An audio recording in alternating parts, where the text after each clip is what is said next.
ಯಾವ ಮನುಷ್ಯನಿಗಿರಲ್ಲ, ಅವಾಗ ಇವೆಲ್ಲ ಬರೋದು ಸಹಜ. ಸಂಪೂರ್ಣವಾದ ಜ್ಞಾನ ಗಳಿಸಿದರೆ ಯಾವುದಕ್ಕೂ ಅವಕಾಶ ಇರಲ್ಲ. ಅರಿವು ಹೇಳ್ತೀವಲ್ಲ, ನಾವು ತಿಳಿದ್ರೆ ಎಷ್ಟು ಅಂದಾಗ ಇವೆಲ್ಲ ಬರ್ತವೆ. ಪೂರ್ಣವಾದ ಜ್ಞಾನ ಸಂಪಾದನೆ ಮಾಡಬೇಕು ಮನುಷ್ಯ.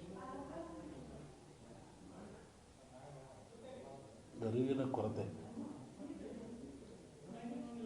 ಈ ಕೆಲವು ರಾಜಕಾರಣಿಗಳು ಈ ಹಿಂದೂ ಧರ್ಮ ಇರ್ಬೋದು, ಸನಾತನ ಧರ್ಮದೊಂದು ರೋಗ ಇದ್ದಂಗೆ, ಕುಷ್ಠ ರೋಗ ಇದ್ದಂಗೆ, ಅದನ್ನು ನಿವಾರಣೆ ಮಾಡಬೇಕು, ಈ ಥರದ್ದೆಲ್ಲ ಸ್ಟೇಟ್ಮೆಂಟ್ಗಳನ್ನ ಕೊಡ್ತಾರೆ. ಹಿಂದೂ ಧರ್ಮನೇ ಇಲ್ಲ, ಅದಕ್ಕೆ ಅಪ್ಪ ಅಮ್ಮ ಯಾರು, ಅದು ಹೆಂಗೆ ಹುಟ್ಟುತ್ತೆ ಅಂತೇಳಿ ಅವ್ರನ್ನೇ ಕೇಳಬೇಕು ನೀವು. ಅಷ್ಟೇ. ಸ್ವಾಮಿ ಇವು ಜಿಜ್ಞಾಸೆ ಇರ್ತಕ್ಕಂಥದ್ದು. ನಾನು ಹೇಳಿದ್ದಲ್ಲ, ರೂಢಿ ಪದ್ಧತಿ ಸಂಪ್ರದಾಯ ಅಂತ ಇರ್ತದೆ. ಆ ಪ್ರಕಾರ ಆಯಾ ಧರ್ಮಗಳು, ಆಯಾ ಜನಾಂಗ, ಆ ದೇಶಗಳು ನಡೀತಾ ಇರ್ತವೆ.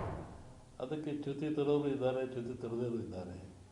ಈಗ ಟೆರರಿಸ್ಟ್ಗಳಿದ್ದಾರೆ, ಅವ್ರು ಅದೇ ಕೆಲಸ.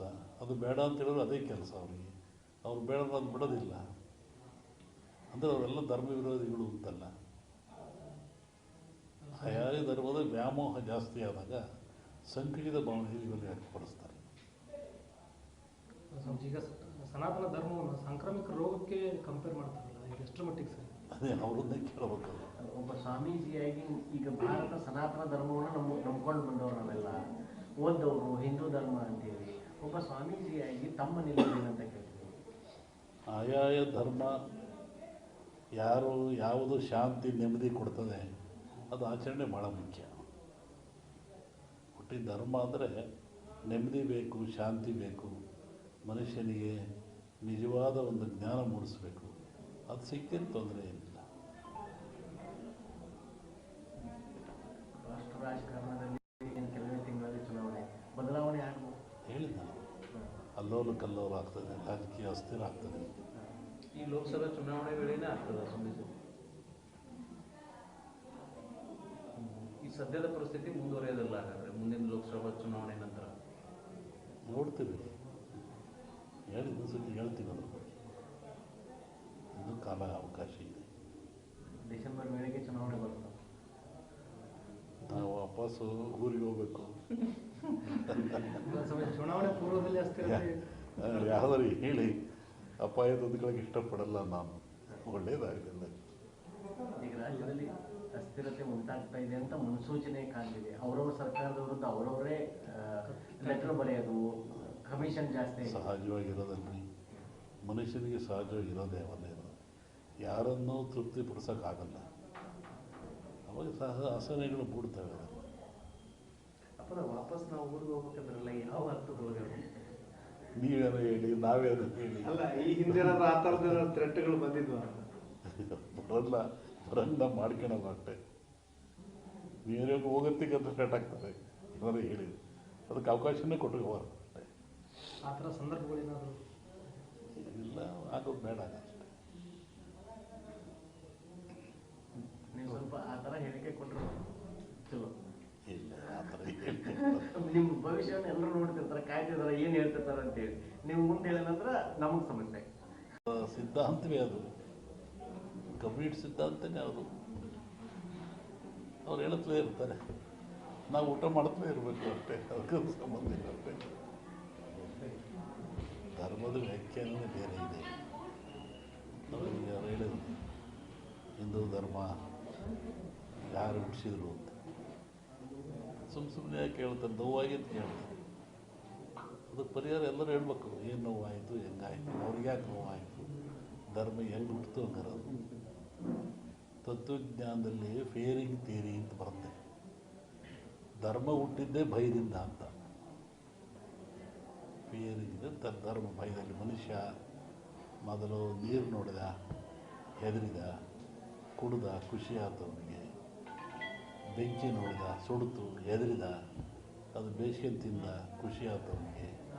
ಗಾಳಿ ನೋಡಿದ, ಸುಟ್ಟು ಗಾಳಿ ಬಂತು, ಹೆದರಿದ, ಅದು ಉಪಯೋಗ ಗೊತ್ತಾಯಿತು, ಪೂಜೆ ಮಾಡಿದ.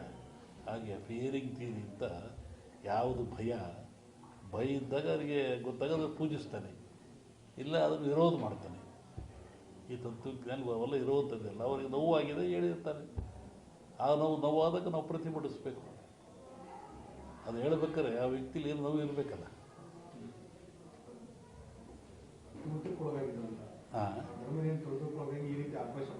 ತಿಳ್ಕೋಬೇಕು. ಅವ್ರಿಗೆ ನೋವಾದರೆ ಹಸಿದವನಿಗೆ ಗೊತ್ತು, ಉಂಡವನಿಗೆ ಗೊತ್ತಾಗಲ್ಲ.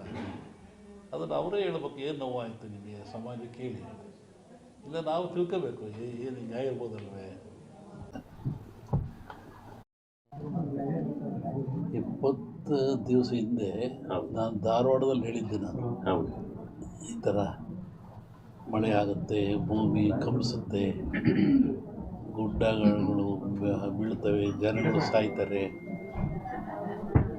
ರೋಗ ರುಜಿನಗಳು ಹೆಚ್ಚಾಗ್ತವೆ. ಇದು ಇಂಡಿಯಾಕ್ಕಲ್ಲ, ಜಾಗತಿಕ ಮಟ್ಟದಲ್ಲಿ ಕೆಲವು ರಾಜ್ಯಗಳು ಮುಳುಗ್ತವೆ ಅಂತ ಹೇಳಿದ್ದಾನು. ಈಗ ಅದರ ಪ್ರಕಾರವಾಗಿ ನನ್ನ ಲೆಕ್ಕ ಇನ್ನೂ ಅಮಾವಾಸ್ಯೆವರೆಗೆ ಇರ್ತದೆ. ಅಮಾವಾಸ್ಯೆ ನಂತರ ಮತ್ತು ಬೇರೆ ಭಾಗದಲ್ಲಿ ಹೋಗ್ತದೆ ಅದು. ಒಟ್ಟಿಗೆ ಇದು ಕ್ರೋಧಿನಾಮ ಸಂವತ್ಸರ. ಕ್ರೋಧನ ಸಿಟ್ಟು ಅಂತ ನಮ್ಮ ಹಿಂದೂಗಳ ಪ್ರಕಾರವಾಗಿ. ಇದರಾಗ ಒಳ್ಳೆಯದು ಕೆಟ್ಟದಿದೆ. ಒಳ್ಳೆಯದಕ್ಕಿಂತ ಕೆಟ್ಟದೇ ಜಾಸ್ತಿ ಪ್ರಾಕೃತಿಕವಾಗಿ. ಹಾಗಾಗಿ ಪ್ರಾಕೃತಿಕ ದೋಷ ಇದು ಮುಂದುವರಿಯುತ್ತೆ. ನನ್ನ ಲೆಕ್ಕದಲ್ಲಿ ಅಮಾವಾಸ್ಯೆವರೆಗೂ ಒಂದು ಭಾಗದಲ್ಲಿ ಕಮ್ಮಿ ಆಗ್ತದೆ, ಅಮಾವಾಸ್ಯೆಗಳು ಮತ್ತೊಂದು ಭಾಗದಲ್ಲಿ ಜಾಸ್ತಿ ಆಗ್ತದೆ. ಇದು ಇಂಡಿಯಾಗೆ ಅಂತಲ್ಲ, ಆಲ್ ಓವರ್ ವರ್ಲ್ಡ್ ಹೇಳ್ತಿರೋದು ನಾನು. ಹೇಳಿದ್ನಲ್ಲ, ಜಲಕಂಟಕ ಇದೆ, ಎಲ್ಲ ಡ್ಯಾಮ್ಗಳು ತುಂಬ್ತವೆ ಅಂತ ಹೇಳಿದ್ದೆ ನಾನು. ಇದೆಲ್ಲ ನಡೆದಲ್ಲಿ ಹೇಳಿದ 20 ದಿವಸ ಧಾರವಾಡದಲ್ಲಿ ಹೇಳಿದ್ದು ನಾನು. ಇದು ನಡೆದಿರೋದೆಲ್ಲ ಅದೇ ಅನಿಷ್ಟ ಜಾಸ್ತಿ. ಆಮೇಲೆ ಕರ್ನಾಟಕ ಪೊಲಿಟಿಕ್ಸು. ಒಬ್ಬ ಸನ್ಯಾಸಿ ತಪಸ್ಸಿ ಕೂತಿದ್ದಂತೆ. ಒಬ್ಬ ಬೇಡ ಒಂದು ಜಿಂಕೆ ಬಂದಂತೆ ಕೊಲ್ಲಕ್ಕೆ ಅಂತ. ಅವನ ಮುಂದೆ ಹೋಯ್ತಂಥದ್ದು ಜಿಂಕೆ. ಅವನು ಬೇಡ ಬಂದ, ಏನು ಸ್ವಾಮಿ ಇಲ್ಲಿ ಜಿಂಕೆ ಓತ ಅಂತ ಕೇಳಿದ. ಇವನು ಹೇಳಿ ಕೇಳಿ ಸನ್ಯಾಸಿ ಅವನಂದ, ಈ ಓತು ಅಂತ ಹೇಳಿಬಿಟ್ರೆ ಕೊಂದು ಬಿಡ್ತಾನೆ. ಆ ಕೊಂದು ಪಾಪ ನನಗೆ ಬಂದುಬಿಡುತ್ತೆ. ಇಲ್ಲ ಅಂತ ಹೇಳಿದ್ರೆ ಸುಳ್ಳು ಹೇಳಿದ ಪಾಪನೂ ಬರುತ್ತೆ ನನಗೆ, ಏನು ಮಾಡೋದು ಅಂತ ಯೋಚನೆ ಮಾಡಿದ್ದಂತ. ಆಮೇಲೆ ಮತ್ತೆ ಅವನ ಆಸೆ ಕೇಳಿ, ಎಲ್ರಿಗೊಂದು ಹೇಳ್ರಿ ಇದ್ರಿ ಸ್ವಾಮಿಗಳು ಇಲ್ಲೇ ಓತಲ್ಲ. ಅದಕ್ಕೆ ಅವನು ಸನ್ಯಾಸಿ ಹೇಳಿದಂತೆ, ಯಾವುದು ನೋಡ್ತು ಅದಕ್ಕೆ ಮಾತಾಡೋಕ್ಕೆ ಬರಲ್ಲ, ಯಾವುದು ಮಾತಾಡ್ತು ಅದು ನೋಡಲಿಲ್ಲ, ಏನು ಮಾಡಪ್ಪ ನಾನು. ಕಣ್ಣು ನೋಡ್ತು, ನಿನಗೆ